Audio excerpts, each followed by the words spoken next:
Gue soalnya putus-putus nanti takutnya. Udah aku dari record. Yang bisa nyalain ya biar ada bukti ke menatap.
Selamat siang. Kami dari grup 1 kami akan presentasikan sebuah perspektif dari asal-usul manusia, theory of origin. Asal-usul bumi dan alam semesta, Big Bang Theory, akan dipresentasikan oleh Dinda. Silakan Dinda. Teori Big Bang. Dikonfirmasi bahwa teori Big Bang pertama kali dijelaskan oleh Abbé Georges Lemaitre asal Belgia pada tahun 1920. Menurut Abbé, alam semesta berasal dari gumpalan atom dengan bentuk bola api dengan ukuran yang sangat kecil. Gumpalan superatom tersebut semakin lama semakin padat dan panas. Selanjutnya, gumpalan yang panas tersebut meledak dan menumpahkan seluruh isi alam semesta. Ledakan tersebut mengeluarkan sejumlah besar energi yang tersimpan di dalam alam semesta. Selanjutnya, berkembang dan membentuk kembali ke bentuk sekarang dan terus berkembang. Atom hidrogen yang membentuk awan debu dan awan hidrogen atau yang disebut nebula. Awan hidrogen yang bertambah padat dan memanas inilah yang menjadi membentuk bintang-bintang yang bertaburan di alam semesta. Bintang-bintang tersebut kemudian berkumpul dan membentuk kelompok, sehingga tercipta galaksi. Dari situlah terciptanya tata surya, termasuk bumi. Banyak sekali orang yang menanyakan tujuan alam semesta dan bumi ada. Berikut adalah kutipan yang dapat dipahami. Dalam kitab Kejadian 1 ayat 1 menyatakan secara eksplisit bahwa langit dan bumi diciptakan oleh Allah. Posisi ayat ini di bagian paling awal Alkitab menyeratkan betapa pentingnya kebenaran ini sebagai sebuah perspektif untuk memahami seluruh bagian Alkitab yang lain. Di sisi lain, sejumlah ilmuwan meyakini bahwa dalam alam semesta dimulai dari sebuah ketunggalan yang sangat kecil pada 13,7 miliar tahun yang lalu. Istilah ketunggalan di sini tidak boleh dipahami sebagai sebuah zat seperti yang kita kenal di alam semesta, karena pada saat itu belum ada materi apapun. Ketunggalan ini kemudian mengalami proses pengembangan atau Big Bang hingga menjadi alam semesta seperti yang kita lihat dan dialami sekarang. Para ahli sepakat dan memperkirakan usia alam semesta saat ini sudah lebih dari 13,8 miliar tahun. Ini angka yang sangat fantastis dan tak terkirakan jika dikaitkan dengan usia rata-rata manusia yang hidup di planet bumi hanya 60 hingga 70 tahun. Usia alam semesta bisa diketahui dan dihitung dari cahaya dari cahaya-cahaya bintang yang berpencar dan tertangkap oleh teleskop manusia di bumi. Dari manusia sebelum kita lahir, dijaga dan dilanjutkan dipelihara oleh kita sendiri, yang berarti terkontrolnya bumi pun tidak lepas dari kuasa Tuhan Yang Maha Esa. Asal-usul manusia akan dipresentasikan oleh Kesha. Silakan Kesha.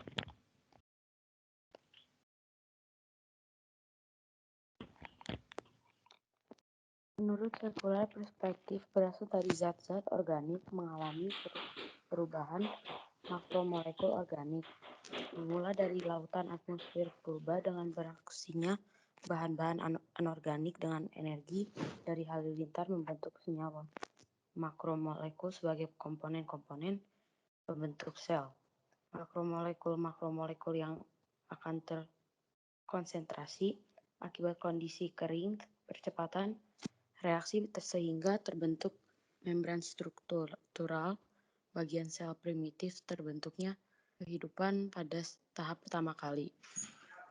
Menetapkan bahwa semua spesies dari kehidupan telah diturunkan dari waktu ke waktu dari nenek moyang bersama dan dalam publikasi bersama dengan Alfred Russel Wallace memperkenalkan teori ilmiah bahwa pola percabangan evolusi dihasilkan dari sebuah proses yang dia sebut seleksi alam. Dari teori seleksi alam, organisme menghasilkan banyak keturunan yang mampu bertahan di lingkungannya. Mereka yang secara fisik diperlengkapi dengan lebih baik untuk bertahan hidup, tumbuh menjadi dewasa dan bereproduksi. Seleksi alam kadang-kadang diringkas sebagai survival of the fittest, karena organisme paling cocok, yang paling cocok dengan lingkungannya, adalah yang paling berhasil berkembang biak. Faktor kebetulan terbentuk secara mandiri lalu sel ini berkembang dan berevolusi. Teori seleksi alam seperti makhluk hidup berkembang dari nenek moyang yang sama dan variasi timbul melalui perubahan kecil. Perkembangan embrio mengulangi proses evolusi. Motivasi hidup bermakna akan dipresentasikan sama saya. Kebutuhan akan makna hidup ditujukan penelitian terhadap kebutuhan individu akan maknanya hidup. Hasilnya pengumpulan pendapat umum di Prancis menunjukkan 89% responden percaya bahwa manusia membutuhkan sesuatu demi hidupnya, sedangkan 61 diantaranya merasa ada sesuatu untuknya rela mati. Logoterapi ditemukan oleh Viktor F. Franks. Neuropsikiater Australia menurut Frank ada beberapa landasan munculnya logoterapi ini, yakni 1. Setiap keadaan termasuk dalam penderitaan kehidupan selalu mempunyai makna. Hidup bermakna merupakan motivasi semua manusia. Batas tertentu manusia memiliki kebebasan dan tanggung jawab pribadi dan memilih dan menentukan tujuan hidupnya. Hidup bermakna dapat diperoleh dengan merealisasikan nilai-nilai kreatif. Angka yang bernama itu pertama kali diintervensikan pada tahun 2000 terkunci dalam batu pasir. Gadis di Pika ini bisa berjalan tegak kemampuan meyakini aku membutuhkan peralatan anatomi setengah panjang dan spesies susi memiliki lengan yang menjuntai hingga terdapat di atas lutut. Ia juga memiliki tulang bingkai seperti gorila yang menunjukkan bahwa ia ahli berayun di atas pohonan. Pada usia 3 tahun, lebih dari 90% otak sudah terbentuk. Pertumbuhan otak yang relatif sama pada gadis dengan manusia. Perkembangan yang lambat dapat bertahan dalam masa kanak-kanak yang diperbanyak dianggap sebagai sifat sangat manusiawi. Mungkin untuk memungkinkan fungsi kita lebih tinggi berkembang.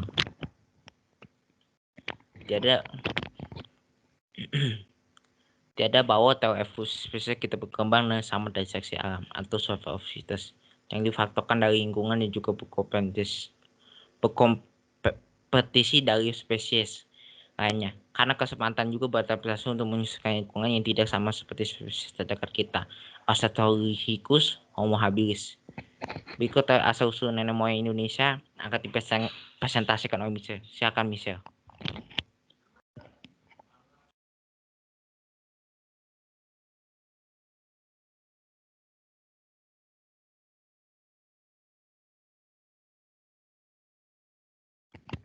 Michelle. Dia keluar.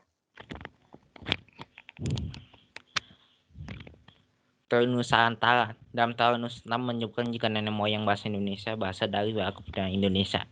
Dia berasal dari Wan mereka dan mereka menetap serta pengalaman dua Indonesia itu sendiri. Baca juga asal usul nenek moyang bahasa Indonesia dalam teori ini disebut bahasanya banyak fosil manusia purba yang ditemukan di Indonesia. Tokoh-tokoh penekuk teori seperti Muhammad Yamin, Sultan Tarik Al-Jabana, Kuikraf. Pada teori tersebut disadari juga di bangsa Melayu.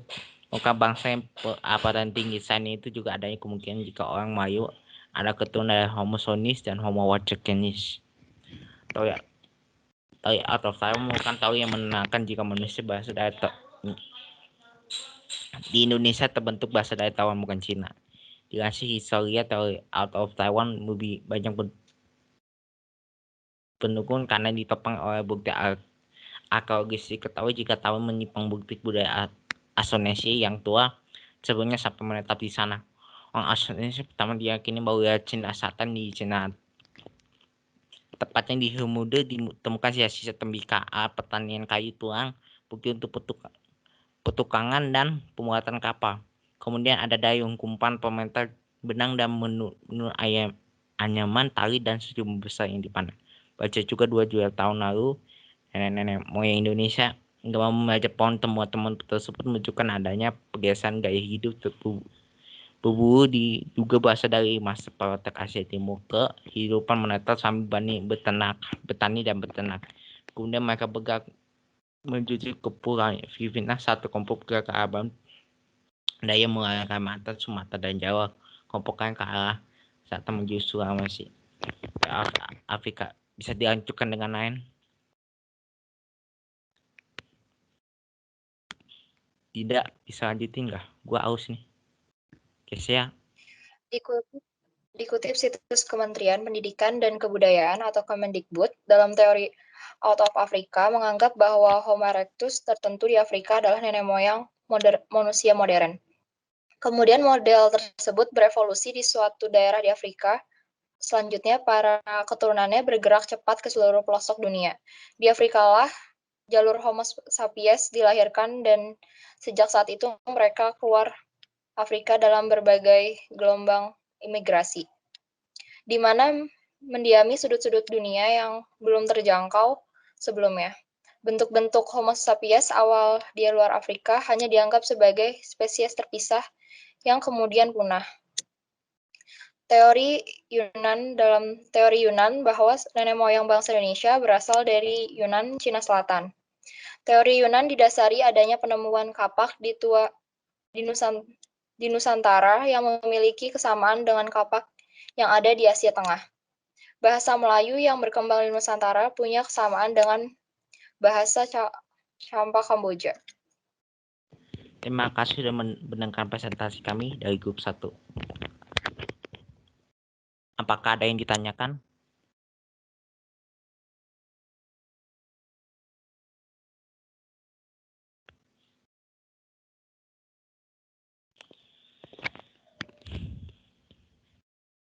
Terima kasih.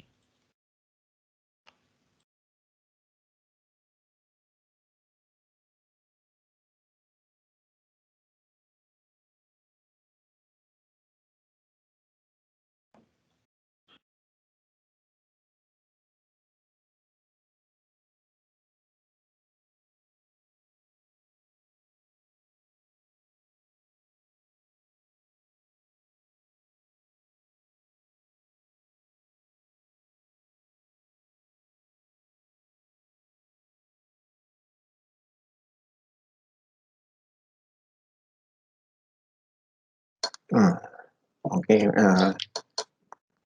selanjutnya saya akan menjelaskan asal-usul menurut perspektif Alkitab.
Asal-usul alam semesta. Menurut ajaran Kristen, bumi dan alam semesta merupakan ciptaan Tuhan dan Tuhanlah yang membuat yang tidak ada menjadi ada. Agama Kristen bisa mempercayai kalau dunia adalah ciptaan Tuhan melalui bacaan Alkitab yang menjadi panduan bagi umat Kristen untuk menumbuhkan iman percaya terhadap apa yang telah didengar. Untuk semua bahasan tadi dapat ditarik kesimpulannya kalau umat Kristen mempercayai Tuhan sebagai pencipta bumi dan alam semesta karena adanya kepercayaan pada Alkitab yang telah menjadi pedoman hidup umat Kristen. Yang poin berikutnya, dunia dan alam semesta diciptakan Tuhan bukan tanpa sebab. Kemungkinan Tuhan menciptakan dunia ini adalah menjadikan dunia ini sebagai tempat tinggal manusia, sebagai dunia ini sebagai tempat tinggal manusia, sebagai ciptaan Tuhan yang paling mulia, serta membuktikan kalau Allah adalah seorang pribadi. Dunia ini juga diciptakan sebagai tanggung jawab bagi manusia untuk mengolahnya. Jadi Tuhan itu tanpa ada maksudnya. Tuhan akan terus menciptakan sesuatu seiring dan kebutuhan manusia yang semakin meningkat. Dalam Alkitab tidak pernah diceritakan bagaimana Tuhan menciptakan bumi dan alam semesta. Dalam Kejadian 1 ayat 1 dapat hanya dikatakannya Allah menciptakan langit dan bumi. Ini menunjukkan kalau tidak ada yang tahu bagaimana Tuhan menciptakan dunia ini. Namun setelah Tuhan menciptakan bumi, dikatakan kalau bumi saat itu adalah tempat yang karena Tuhan sudah menciptakan bumi, maka Tuhan hanya memperbaiki bumi agar bumi bisa menjadi tempat tinggal manusia seperti sekarang. Oleh karena itu, pada zaman sekarang ini, Tuhan tidak pernah menciptakan dari yang tidak ada menjadi ada, tetapi dari yang mentah menjadi barang jadi. Dalam Alkitab, kalau bentuk bumi adalah datar, bisa dikatakan datar karena banyak ayat Alkitab yang mengatakan ujung bumi. Contohnya adalah dalam kitab Yesaya 41 ayat 9. Engkau yang telah kuambil dari ujung-ujung bumi dan yang telah kupanggil dari penjuru-penjurunya kepadamu, engkau hambaku, aku telah memilih engkau dan tidak menolak engkau. Yang dimaksud dalam Alkitab adalah tempat kosong, bisa berupa lautan, tanah kering yang tidak ada kehidupan. Namun, ada juga nas Alkitab yang mengatakan kalau bumi itu bulat. Dalam Yesaya 40 ayat 22 dikatakan, dia yang bertahta di atas bulatan bumi, yang penduduknya seperti belalang. Ia yang membentangkan langit seperti kain dan memasangnya seperti kemah kediaman. Teori bumi berbentuk bulat juga yang diambil di luar angkasa.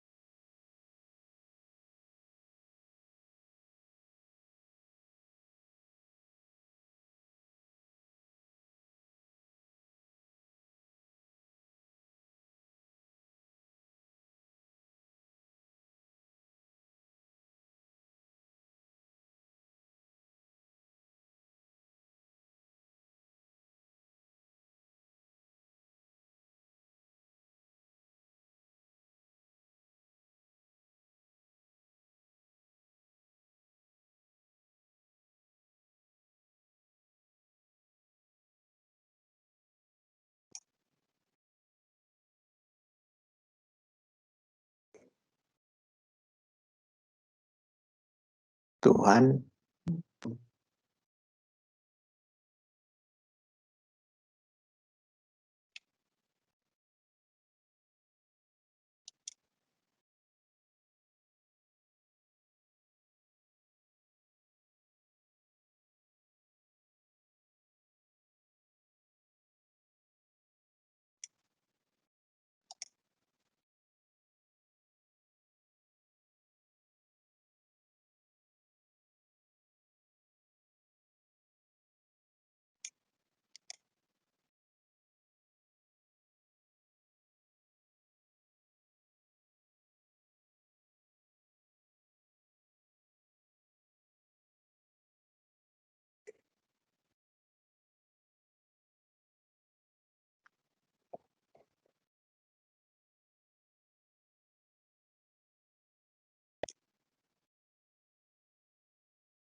Tuhan membuat dunia ini beserta isinya selama 6 hari. Namun dalam konteks ini, 6 hari yang digunakan adalah ukuran waktu Tuhan. Pada hari ke-7 Tuhan berhenti menciptakan. Namun Tuhan memerintahkan bangsa Israel untuk bekerja pada tahun ke-7. Ini berarti jika Tuhan menciptakan dunia selama 6 hari, maka untuk ukuran manusia, Tuhan menciptakan dunia selama 6 tahun. Dalam penelitian diperkirakan umur bumi adalah sekitar 4,6 miliar tahun. Namun jika dihitung menggunakan waktu Tuhan dari awal penciptaan ditambah dengan umur tokoh Alkitab, didapatkan bahwa umur bumi hanya baru beberapa hari saja setelah penciptaan, dan waktu penciptaan adalah waktu netral, tahun atau hari nol. Tuhan menciptakan manusia sebagai penguasa dalam dunia ini, seperti yang terdapat pada kitab Kejadian 1 ayat 28 yang berbunyi, Allah berfirman kepada mereka, beranak cuculah dan bertambah banyak, penuhilah bumi dan taklukkanlah itu. Berkuasalah atas ikan-ikan di laut dan burung-burung di udara, dan atas segala binatang yang merayap. Bisa dikatakan kalau manusialah yang berkuasa atas ciptaan Tuhan. Namun pada Keluaran 16 ayat 13 dikatakan kalau Tuhan mengirimkan burung puyuh ke orang Israel. Ini berarti Tuhan masih memegang kendali pada ciptaannya. Dalam hal ini berarti Tuhanlah sumber dari kendalinya, sedangkan menerima kendali dan ciptaannya yang lain adalah yang dikendalikan. Asal-usul manusia akan dipresentasikan oleh Axel dan Crystal.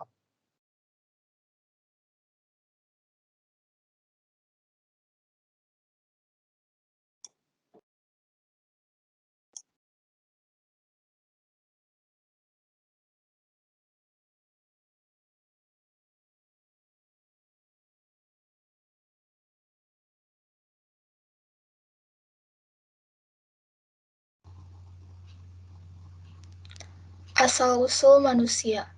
Colin mencatat kegunaan dari Kejadian 1 ayat 1 sampai 2 dan 3 dalam pengertiannya itu hampir berliturgi, yang artinya itu merayakan kehebatan pencapaian pekerjaan Tuhan Allah yang mengkreasikan dunia sebagai tempat yang nyaman bagi kehidupan manusia. Kita sebagai manusia diciptakan serupa dan segambar dengan pencipta kita sendiri, yaitu Allah. Tuhan Allah menciptakan manusia segambar dan serupanya, tak terbatas pria maupun wanita. Yang dimaksud dari segambar dan serupa itu sendiri adalah gambaran Allah yang tercermin atas jiwa, kasih, cinta yang kita menyadari dan mengikuti kebenaran kita bisa belajar, dan kita dalam persatuan dengan sesama. Tuhan adalah kasih itu sendiri, dan kasih itu harus diekspresikan. Rahmat-Nya menunjukkan penyertaan kasih-Nya dengan menciptakan manusia. Manusia diciptakan supaya bisa berelasi dan juga saling melengkapi dengan kasih. Kedua jenis manusia ini memiliki derajat sama di mata Allah, dan Allah memperkenalkan perkawinan monogami, yang berarti yang dua menjadi satu sebagai kesatuan daging.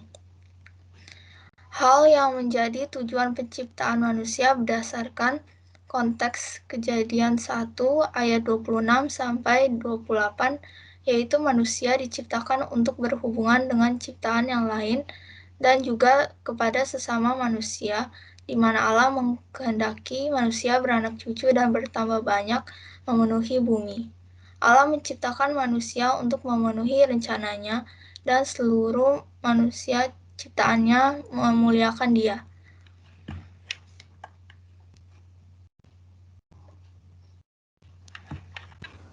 Ada dua tahapan dalam ciptaan manusia.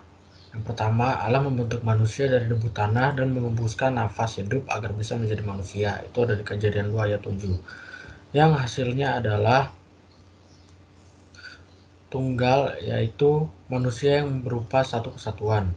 Tanah adalah bahan kebendaan dan nafas Allah yang memberi hidup. Tanpa kesatuan dari kedua hal tersebut, masing-masing tidak dapat berfungsi. Manusia diciptakan dari materi, yaitu debu tanah, dan non-materi, yaitu nafas hidup dari Allah, yang menjadi satu kesatuan. Kematian memisahkan badan dari roh, dengan maksud Firman tidak meninggalkan apapun yang tersembunyi dari Allah pada 1 Tesalonika 5 ayat 27. Nampaknya bagian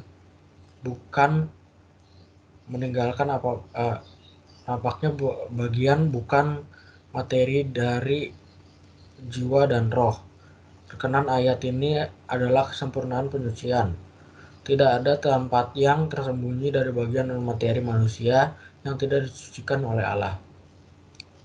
Manusia memang dibuat segambar Allah, tapi bagaimanapun juga manusia tetaplah pencipta yang sangat berbeda adalah ciptaan yang sangat berbeda dengan ciptaannya, dengan penciptanya yaitu Allah. Maka dari itu bahan yang adalah sama dengan yang digunakan Allah untuk membentuk beberapa binatang kepada manusia. Allah tidak memakai emas maupun batu permata yang indah meskipun yang memilikinya. Manusia bukanlah makhluk surgawi. Dalam Alkitab, Allah sama sekali tidak berbagi hakikat keahliannya seperti mitos-mitos kuno. Allah memang mengembuskan nafasnya ke dalam hidup manusia. Tetapi tindakan itu tidak menjadikan manusia bersifat ilahi dari sisi hakikat. Oleh karena itu, kita dapat ditarik kesimpulan bahwa meskipun manusia adalah hina, yaitu debu tanah, namun Allah mengubah debu itu sendiri menjadi mahkota ciptaan yang segambar dengan dia, yaitu pada Kejadian 1 ayat 26-27. Ini adalah pekerjaan Allah yang penuh anugerah. Sebaliknya, ketika manusia jatuh dalam dosa, mereka justru kembali menjadi debu. Kondisi manusia dewasa ini dianggap abnormal jika dibandingkan dengan pertama kali diciptakan, yaitu Adam dan Hawa. Manusia yang sesungguhnya bukanlah manusia yang sekarang yang ada di sekitar kita. Manusia yang asli adalah manusia yang berasal dari tangan Allah sendiri. Tidak dirusak dari kejatuhan dalam dosa. Dalam arti yang sesungguhnya, satu-satunya manusia yang sesungguhnya adalah Adam dan Hawa sebelum mereka jatuh dalam dosa, dan juga Yesus Kristus. Oleh karena itu, keadaan manusia mula-mula digambarkan sebagai manusia kudus yang tidak bercacat di hadapan Tuhan. Karena seperti itulah makna manusia yang sesungguhnya.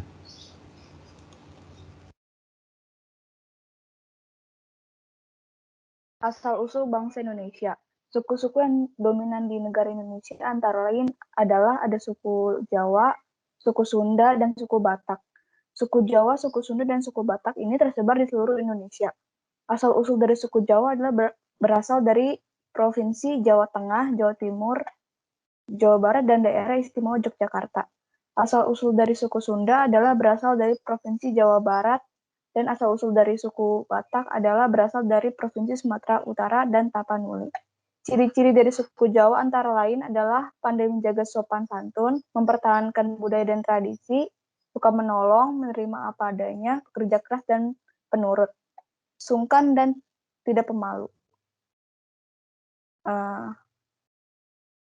Mayoritas dari suku Jawa adalah agama Islam. Ada banyak sekali adat istiadat dalam suku Jawa. Contohnya adalah adat istiadat upacara kenduren, upacara tedak siten, dan upacara perkawinan tradisional Jawa. Budaya dari suku Jawa antara lain adalah wayang kulit, seni musik gamelan, dan tari kuda lumping. Ciri-ciri dari suku Sunda antara lain adalah suku Sunda mengenal 7 generasi ke atas dan ke bawah. Suku Sunda banyak berada di Jawa Barat dan memiliki bahasa Sunda yang berbeda-beda setiap daerah. Contohnya adalah Sunda Banten, Cirebonan, dan Sunda Jawa. Mayoritas dari suku Sunda adalah agama Islam. Adat istiadat suku Sunda antara lain adalah upacara adat Serentaum, upacara Tingkeban, dan upacara adat Pesta Laut. Budaya dari suku Sunda antara lain adalah angklung, sinden, tari jaipong, dan rumah adat gelodok. Ciri-ciri dari suku Batak antara lain adalah berwatak keras dan tegas, pekerja keras, identik dengan pesta, dan santun dalam berbicara. Suku Batak mayoritas beragama Kristen. Kenapa mayoritas beragama Kristen? Karena banyak orang dari suku Batak pindah agama pada abad ke-19. Adat istiadat dari suku Batak antara lain adalah partuturan, mangulosi, dan mangungkal.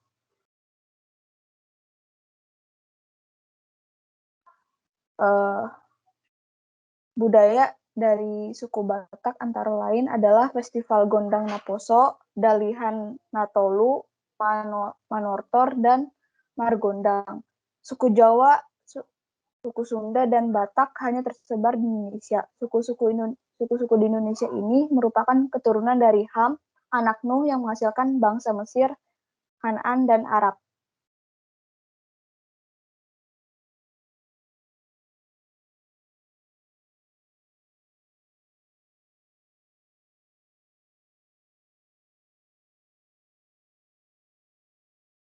Nah, sekian dari penjelasan singkat kami. Apakah ada pertanyaan?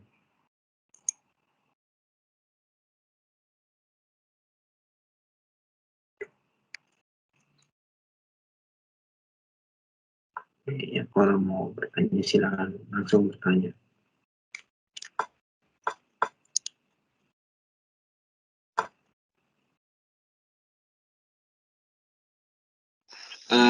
Kan tadi itu ada penjelasan ya, katanya ada tentang kalau bumi itu datar, ya penjelasan teori tentang bumi datar. Masalah itu gue kayak kurang agak ngerti ya, soalnya kayak di Alkitab sendiri gue ngeliat kayak nggak terlalu banyak yang nyatain gituan bro. Kayak kebanyakan kayak hampir semuanya teori itu ngomong kalau bumi itu tuh bulat.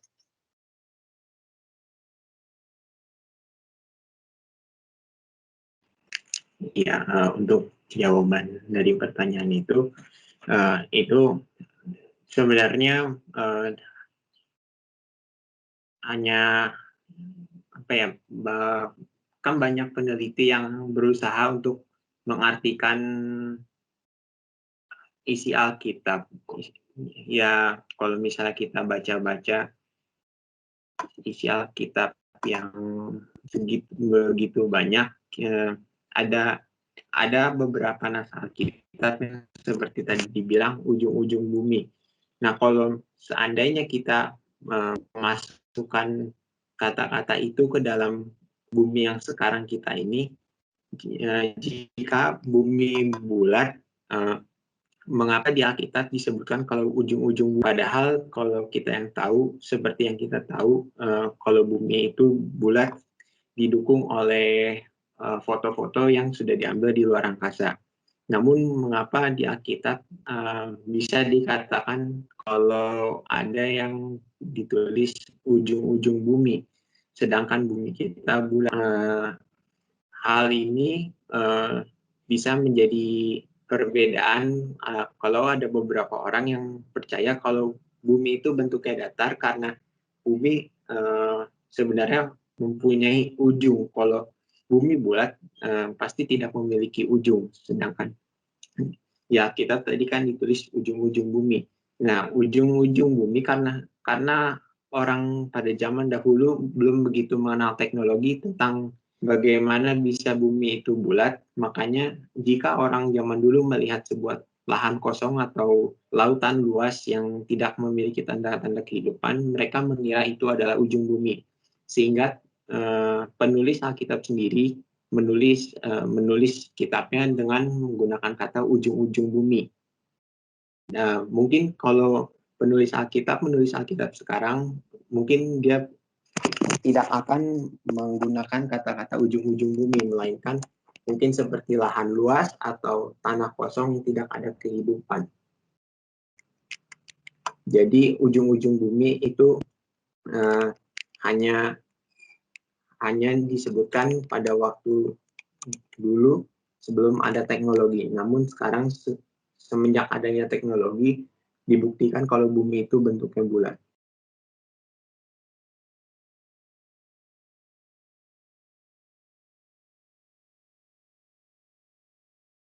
Oke, ya bener sih. Kalau keadaan dulu gak ada teknologi jadi susah. Sama boleh tanya lagi gak? Iya, boleh. Tadi kan ada teori juga tuh yang ngejelasin bahwa kita tuh berkuasa atas semua ciptaan Tuhan ya. Kalau menurut gue sendiri, kita itu tuh bukan berkuasa, tapi kayak kita tuh kayak memelihara, kayak melestarikan. Tetap yang berkuasa itu Tuhan kan. Gimana kalau itu? Nah, itu kan tadi ada, kalau misalnya kita baca yang di bawahnya itu ada penjelasan Tuhan juga mengirim burung-burung burung ke bangsa Israel waktu bangsa Israel keluar dari tanah Mesir. Tadi di bawah juga dijelaskan kalau berarti Tuhan itu yang memegang kendali, kita yang meneruskan kendali, dan ciptaan yang lain itu yang dikendalikan. Jadi kita sebenarnya tidak secara langsung memegang kendali terhadap ciptaan Tuhan, tetapi Tuhanlah yang memerintahkan kita untuk melakukan Tuhanlah yang memerintahkan kita untuk melakukan apa yang menjadi keinginannya, dan perlakuan kita salurkan kepada ciptaannya yang lain. Jadi sebenarnya bukan kita sumber dari awal.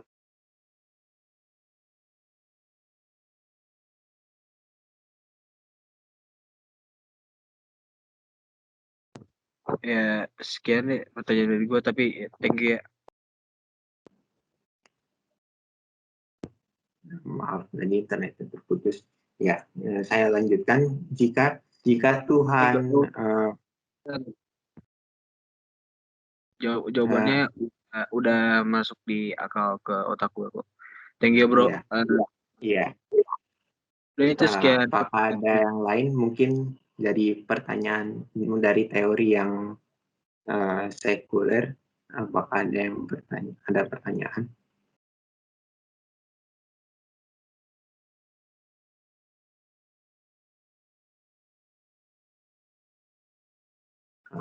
Oke, berarti kalau tidak ada pertanyaan, meeting presentasinya sudah selesai sampai di sini. Kami mohon maaf apabila ada kesalahan dan kekurangan kata yang telah kami sampaikan. Terima kasih. Boleh leave meeting sekarang.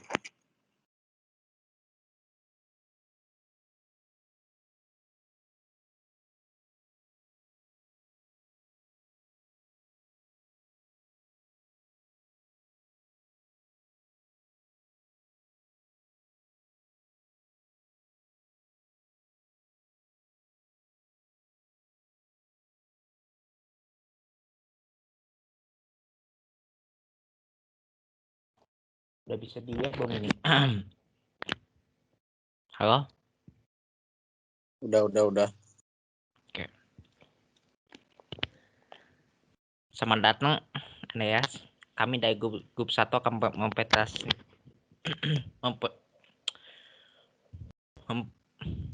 mempresentasikan Theory of Origin sebagai perspektif asal-usul bumi dan alam semesta akan dipresentasikan oleh Dida. Silakan Dida. Dida.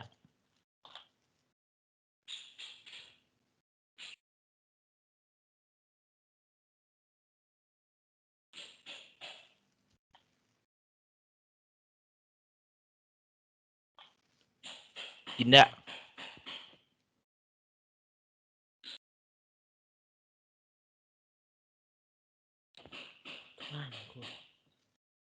Dinda. Teori Big Bang dikonfirmasi bahwa teori Big Bang pertama kali dijelaskan oleh F. George Limiter Asebegia pada tahun 1920. Menurut F, pada alam semesta berasal dari gumpalan super atom dengan berbentuk bola api dengan ukuran yang sangat kecil. Gumpalan super atom tersebut semakin lama semakin padat dan panas. Saat bikin gumpalan yang panas tersebut tak meledak dan menumpahkan seluruh isi alam semesta. Ledakan tersebut mengeluarkan sejumlah besar energi yang tersimpan di alam semesta. Selanjutnya berkembang dan membentuk kembali ke bentuk sekarang dan terus berkembang. Atom hidrogen terbentuk saat ledakan terjadi. Semakin lama semakin banyak dan berkumpul membentuk awan debu dan awan hidrogen atau disebut nebula.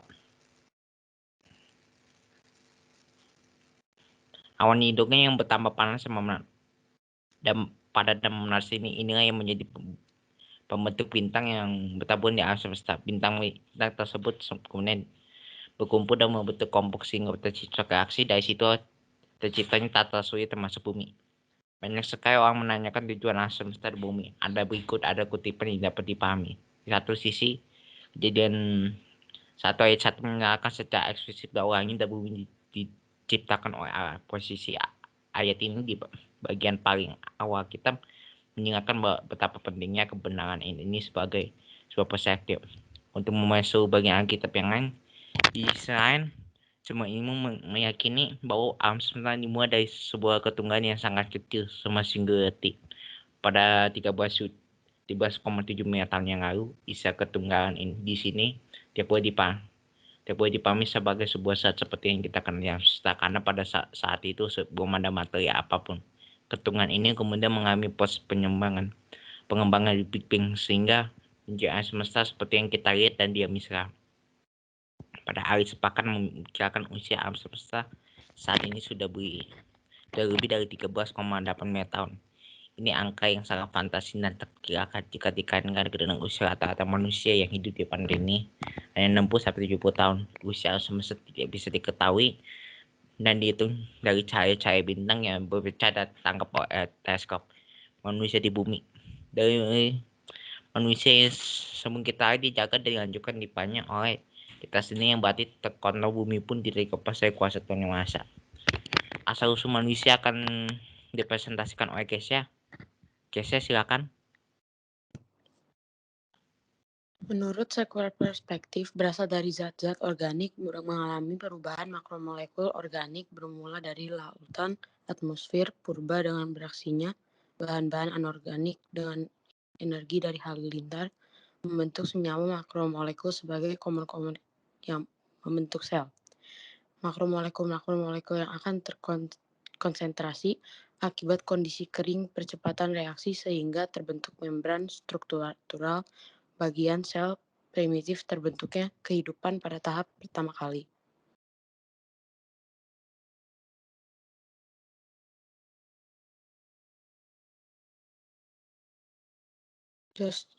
Turunin. Menetapkan bahwa semua spesies dari kehidupan telah diturunkan dari waktu ke waktu dari nenek moyang bersama, dan dalam publikasi bersama dengan Alfred Russel Wallace memperkenalkan teori ilmiah bahwa pola percabangan evolusi dihasilkan dari sebuah proses yang dia sebut seleksi alam. Dalam teori seleksi alam, organisme menghasilkan banyak keturunan yang mampu bertahan di lingkungannya. Mereka yang secara fisik diperlengkapi dengan lebih baik untuk bertahan hidup, tumbuh menjadi dewasa, dan bereproduksi. Seleksi alam kadang-kadang diringkas sebagai survival of the fittest karena organisme yang paling cocok dengan lingkungannya adalah yang paling berhasil berkembang biak. Faktor kebetulan terbentuk secara mandiri. Lalu sel ini berkembang dengan berevolusi. Teori seleksi alam seperti makhluk hidup berkembang dari nenek moyang yang sama dan variasi timbul melalui perubahan kecil. Perkembangan embrio mengulangi proses evolusi.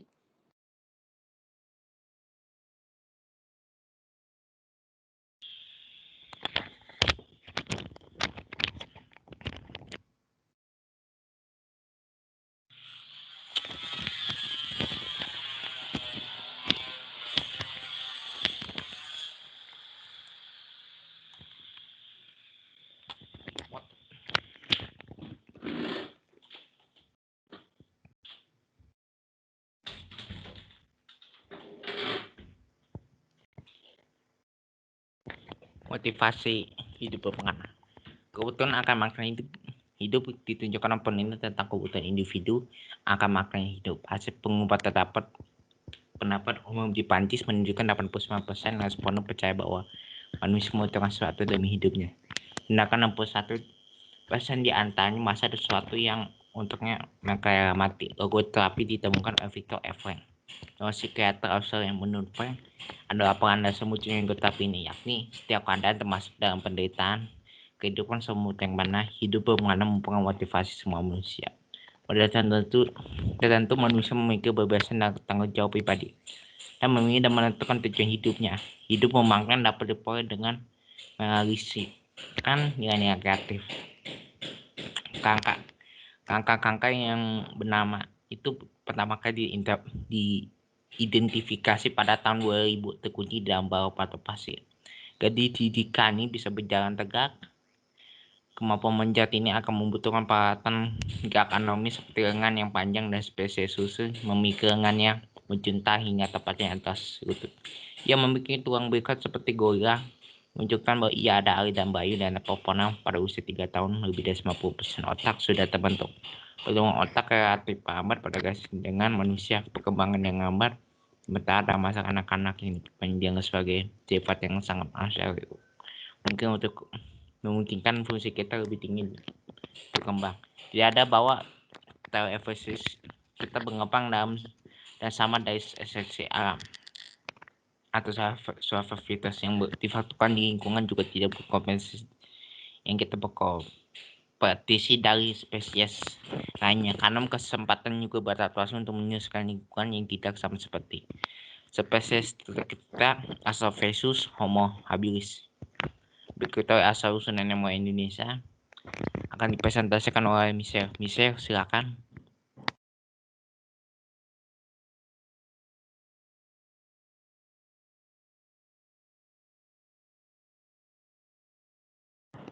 Michelle.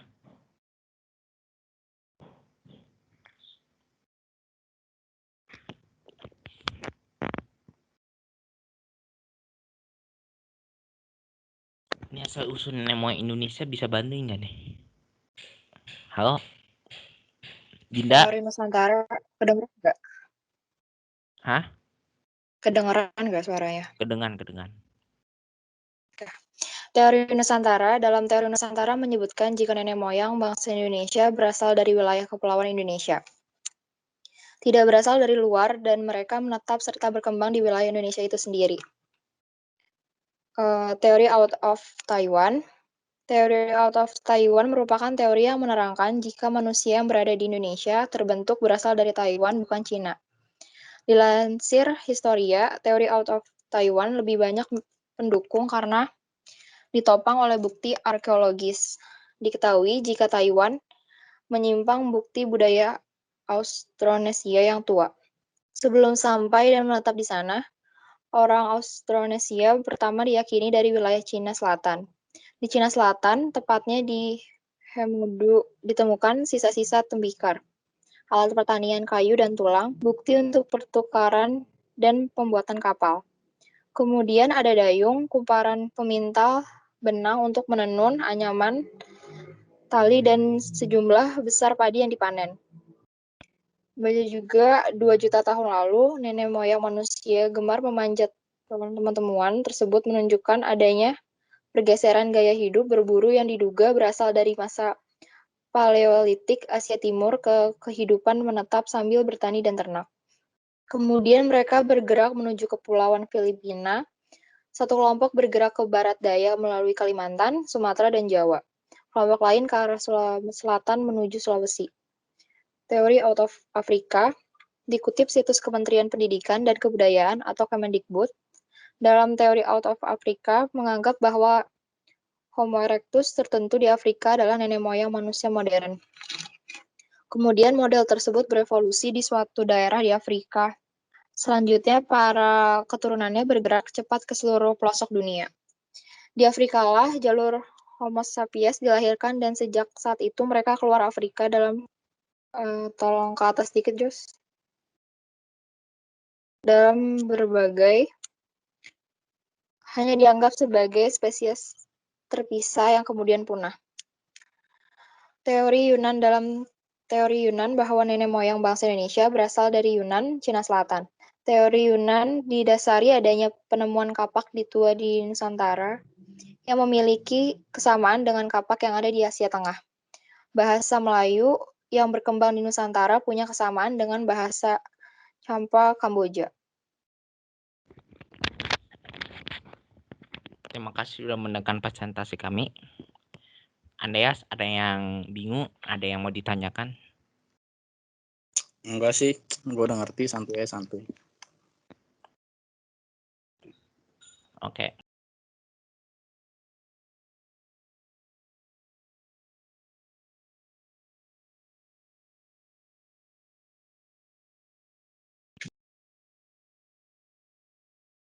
Saya akan menjelaskan tentang teori asal mula berdasarkan pandangan Alkitab.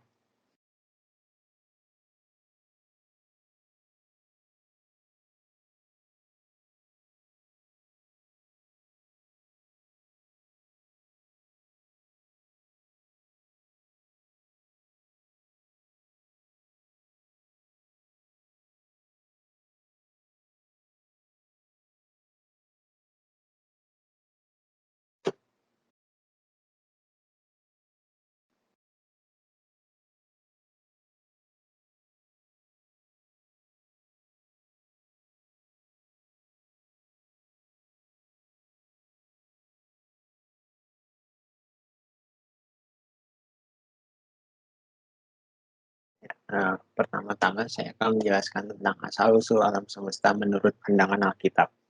Berdasarkan ajaran Kristen, bumi dan alam semesta merupakan ciptaan Tuhan, dan Tuhanlah yang membuat yang tidak ada menjadi ada. Agama Kristen bisa mempercayai kalau dunia adalah ciptaan Tuhan melalui bacaan dari Alkitab yang menjadi panduan bagi umat Kristen untuk menumbuhkan iman percaya terhadap apa yang telah didengar untuk dijadikan sebuah kebenaran. Semua bahasan tadi dapat ditarik kesimpulannya kalau umat Kristen mempercayai Tuhan sebagai pencipta bumi dan alam semesta karena adanya kepercayaan pada Alkitab yang telah menjadi pedoman bagi umat Kristen. Dunia dan alam semesta diciptakan Tuhan bukan tanpa sebab. Kemungkinan Tuhan menciptakan dunia ini adalah menjadikan dunia ini sebagai tempat manusia, sebagai ciptaan Allah yang paling mulia, serta membuktikan kalau Allah adalah seorang pribadi. Dunia ini juga Tuhan ciptakan sebagai tanggung jawab bagi manusia untuk mengolahnya. Jadi Tuhan tidak pernah menciptakan sesuatu tanpa ada maksudnya. Tuhan akan terus menciptakan sesuatu seiring dan kebutuhan manusia yang semakin meningkat. Dalam Alkitab tidak pernah diceritakan kalau Tuhan menciptakan bumi dan alam semesta. Dalam Alkitab pada kitab Kejadian 1 ayat 1 yang hanya dikatakan kalau pada mulanya Allah menciptakan langit dan bumi. Ini menunjukkan kalau tidak ada yang tahu bagaimana Tuhan menciptakan dunia ini. Namun setelah Tuhan menciptakan bumi, dikatakan kalau bumi saat itu adalah tempat yang berantakan. Karena Tuhan sudah menciptakan bumi, maka Tuhan hanya memperbaiki bumi agar bisa menjadi tempat tinggal manusia seperti sekarang ini. Oleh karena itu, pada zaman sekarang ini, Tuhan tidak pernah menciptakan dari yang tidak ada menjadi ada, tetapi dari yang mentah menjadi barang jadi. Dalam Alkitab dikatakan kalau bentuk bumi adalah datar. Bisa dikatakan datar karena banyak ayat dalam Alkitab yang mengatakan ujung bumi. Contohnya adalah dalam kitab Yesaya 41 ayat 9, Engkau yang telah aku ambil dari ujung-ujung bumi, dan yang telah kupanggil dari penjuru-penjurunya. Aku berkata kepadamu, Engkau hambaku, aku telah memilih engkau dan ujung-ujung bumi yang dimaksud dalam Alkitab adalah tempat kosong. Bisa berupa lautan luas ataupun tanah luas yang kering dan tidak ada kehidupan. Namun ada juga nas Alkitab yang mengatakan kalau bumi itu bulat. Dalam Yesaya 40 ayat 22 dikatakan dia yang bertakhta di atas bulatan bumi yang penduduknya seperti belalang. Dia yang membentangkan langit seperti kain dan memasangnya seperti kemah pendiaman. Teori bumi berbentuk bulat juga didukung oleh foto-foto yang diambil oleh astronot di luar angkasa, sehingga banyak orang yang percaya kalau bentuk bumi itu berbentuk bulat. Tuhan membuat dunia ini beserta isinya selama 6 hari. Namun dalam konteks ini, 6 hari yang digunakan adalah ukuran waktu Tuhan. Pada hari Tuhan berhenti menciptakan. Namun Tuhan memerintahkan bangsa Israel untuk berhenti bekerja pada tahun ke-7. Ini berarti jika Tuhan menciptakan dunia dalam 6 hari, maka untuk ukuran manusia, Tuhan menciptakan dunia selama 6 tahun. Dalam penelitian, diperkirakan umur bumi adalah sekitar 4,6 miliar tahun. Menggunakan waktu Tuhan dari awal penciptaan, ditambah dengan umur-umur tokoh Alkitab, didapatkan bahwa umur bumi hanya baru beberapa hari saja setelah penciptaan, dan waktu penciptaan adalah waktu netral. Tuhan menciptakan manusia sebagai penguasa di dalam dunia ini. Seperti yang terdapat pada kitab Kejadian 1 ayat 28 yang berbunyi, Allah memberkati mereka, lalu Allah berfirman kepada mereka, ikan di laut berkecillah dan bertambah banyak, penuhilah bumi dan taklukkanlah, berkuasalah atas ikan-ikan di laut dan burung-burung di udara, dan segala binatang yang merayap. Bisa dikatakan kalau manusialah yang berkuasa atas ciptaan Tuhan. Namun, pada Keluaran 16 ayat 13 dikatakan kalau Tuhan mengirimkan burung puyuh kepada orang Israel. Ini berarti Tuhan masih memegang kendali pada ciptaannya. Dalam hal ini berarti Tuhan adalah sumber kendalinya, sedangkan manusia adalah penerima kendali, dan ciptaan yang lain adalah yang dikendalikan. Asal-usul manusia akan dipresentasikan oleh Kristal dan Axel. Asal-usul manusia. Colin mencatat kegunaan dari Kejadian 1 ayat 1 sampai dengan 2 dan 3 dalam pengertiannya itu hampir berliturgi, yang artinya itu merayakan kehebatan pencapaian pekerjaan Tuhan Allah yang mengkreasikan dunia ini sebagai tempat yang nyaman bagi kehidupan manusia. Kita sebagai manusia diciptakan serupa dan segambar dengan pencipta kita sendiri, yaitu Allah. Tuhan Allah menciptakan manusia segambar dan serupanya, tak terbatas pria maupun wanita. Yang dimaksud dari segambar dan serupa itu sendiri adalah gambaran Allah tercermin atas jiwa, kasih, cinta. Kita bisa menyadari dan mengikuti kebenaran. Kita bisa belajar dan kita dalam persatuan dengan sesama. Tuhan adalah kasih itu sendiri, dan kasih itu harus diekspresikan dan diekspresikan. Rahmatnya menunjukkan penyertaan kasihnya dengan menciptakan manusia. Manusia diciptakan supaya bisa berelasi dan juga melengkapi dengan kasih. Kedua jenis manusia ini memiliki derajat sama di mata Allah, dan Allah memperkenalkan perkawinan monogami, yang berarti yang dua menjadi satu sebagai satu kesatuan daging. Hal yang menjadi tujuan penciptaan manusia berdasarkan konteks Kejadian 1 ayat 26 sampai dengan 28, yaitu manusia diciptakan untuk berhubungan dengan ciptaan yang lain, dan juga kepada sesama manusia, di mana Allah mengkehendaki manusia beranak cucu dan bertambah banyak memenuhi bumi. Allah menciptakan manusia untuk memenuhi rencananya dan seluruh makhluk ciptaannya yang memuliakan Dia.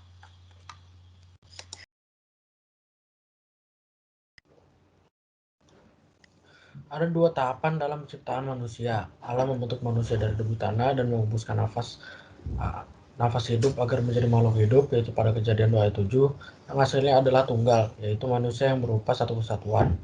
Tanah adalah bahan kebendaan dan nafas Allah yang memberi hidup.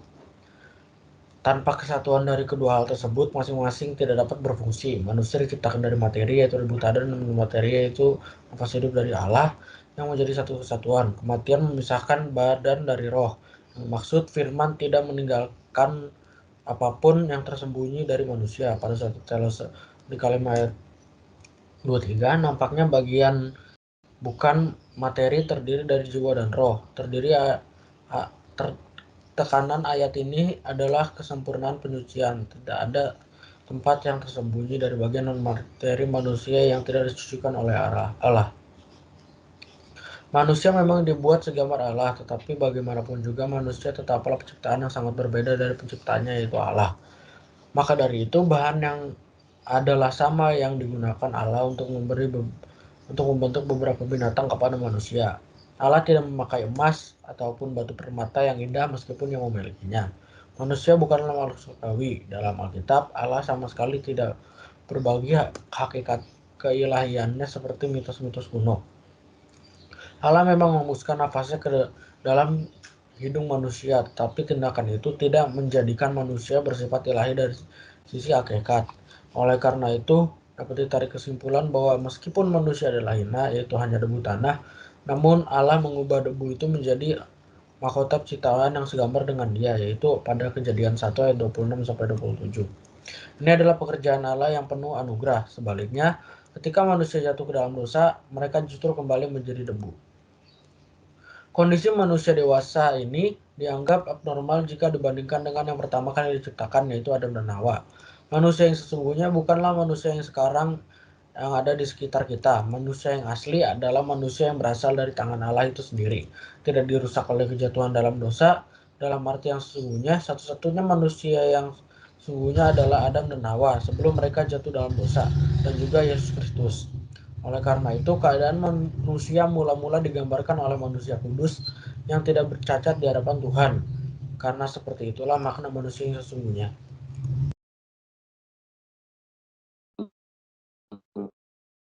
Oleh Raisa. Asal-usul bangsa Indonesia. Suku-suku yang dominan di negara Indonesia antara lain adalah suku Jawa, suku Sunda, dan suku Batak. Suku Jawa, suku Sunda, dan suku Batak tersebar di seluruh Indonesia. Asal-usul dari suku Jawa adalah berasal dari Provinsi Jawa Tengah, Jawa Timur, Jawa Barat, dan daerah istimewa Yogyakarta. Asal-usul dari suku Sunda adalah berasal dari Provinsi Jawa Barat. Asal-usul dari suku Batak adalah berasal dari Provinsi Sumatera Utara dan Tapanuli. Ciri-ciri dari suku Jawa antara lain adalah pandai menjaga sopan santun, mempertahankan dan tradisi, suka menolong, menerima apa adanya, pekerja keras dan penurut, sungkan, dan pemalu.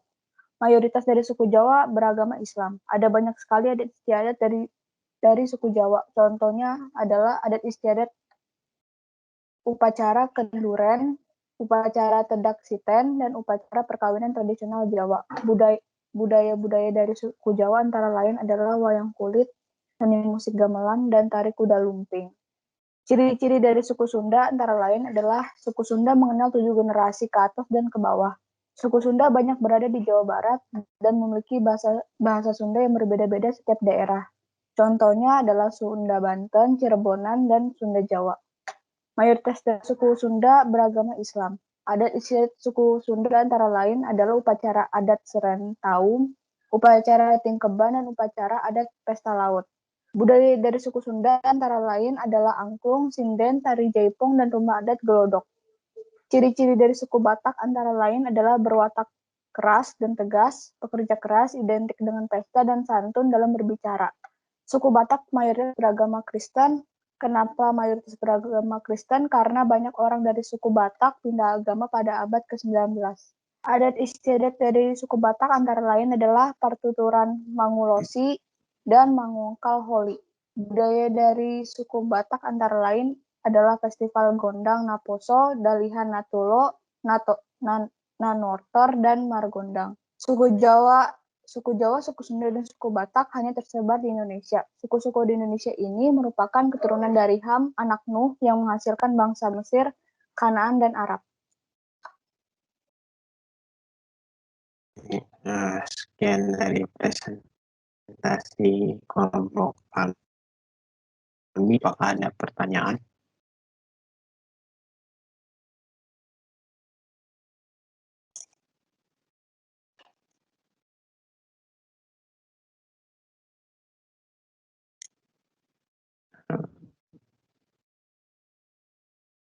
Apakah ada pertanyaan?